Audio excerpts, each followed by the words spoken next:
Hi, this is Dan Beck with Credit Management Specialist. Today in this video we're going to talk about the payment history of your credit score. As you can see from our chart, there are 5 components to your FICO score. The largest one being your payment history, which makes up 35% of your score. That's what we're going to focus on today. What is the purpose of the FICO score? Well, all it is doing is predicting a statistical chance of being 90 days late or more in the next 2 years. Number one, good information to know so you get a better understanding or a better feel of what the purpose of the score is in the first place. But number two, this is going to help you. If you remember this, it's going to help you when we talk about some of the things we talk about later in this video, so you'll further understand why they are the way they are. Again, it's all about predictive information, and that's what we're going to talk about today. Payment history, what are we talking about? Late payments, collections, profit and loss, bankruptcies, tax liens, foreclosures, judgments. How long do they stay? 7 years. Yeah, you heard that right. A late payment, so if you miss a credit card payment by 30 days, that is a mistake that will stay on that credit report for 7 years. Collections are 7 years. Profit and loss are 7 years from the date of the first late payment that led to the subsequent charge-off. So, for example, if I have an American Express card, I stop making my payment today. It continues to be late for the next 6 months. After 6 months, American Express charges or profit and loss write off my card to a collection company. In that scenario, it's going to stay in my report for another 6.5 years because the first late payment that led to the charge-off happened 6 months ago. Okay, bankruptcies, 7 to 10 years. It just depends upon what type of bankruptcy you're filing. Tax liens are 7 years from the date satisfied. Foreclosures and judgments are 7 years. What's important? How delinquent or severe is it? Meaning a 60-day late payment is going to hurt me more than a 30-day. A 90-day will hurt you more than a 60-day. Past due notices are terrible for the score in most situations. What that means, if my credit card payment is due on the 15th, on the 16th I have not made my payment, the creditor is not going to mark me as being 30 days late, which the nice thing about that is a 30-day late payment, as we talked before, would stay for 7 years. But what they can do, and what they will do in most situations, is mark me as being past due. So if my payment's $100, they're going to mark me as being $100 past due on that account.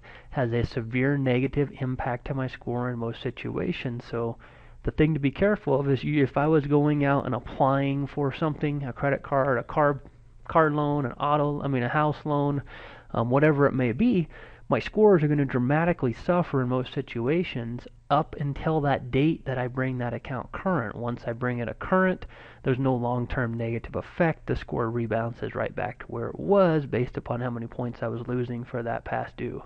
So if you're in the process or if you're thinking of applying for something, make sure you make all your payments on time.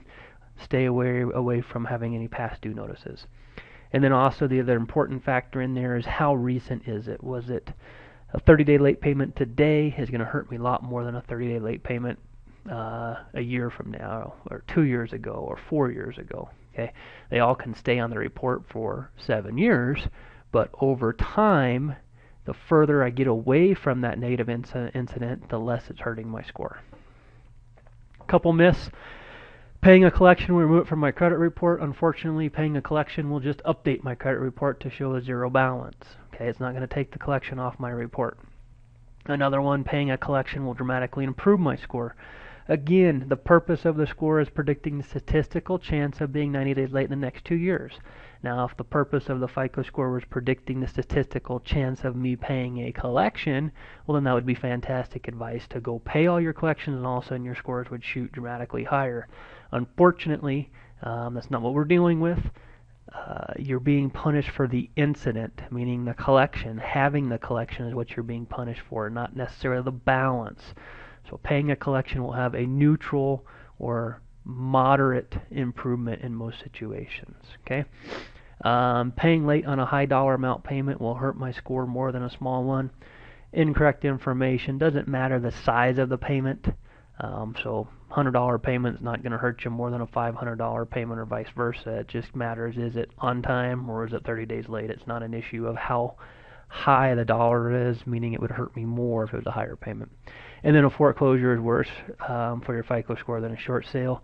Unfortunately, there's a lot of myths, a lot of information out there right now about short sales versus foreclosures. I'm here to tell you, short sale and foreclosure are going to hurt you in most situations just about the same. The only way it's going to be different is if I have a short sale and I sell my property, but before I sell the property, I'm not 30 days late or 60 days late or 90 days late. So if I had late payments that are less than 90 days and then I get a short sale through, my score is going to be less affected versus if I just had a straight foreclosure, because a foreclosure you're going to be 30 days late and then 60 days late and then 90 days late, most of the time 120 days late, and continue until it forecloses. So again, a lot of information out about right now.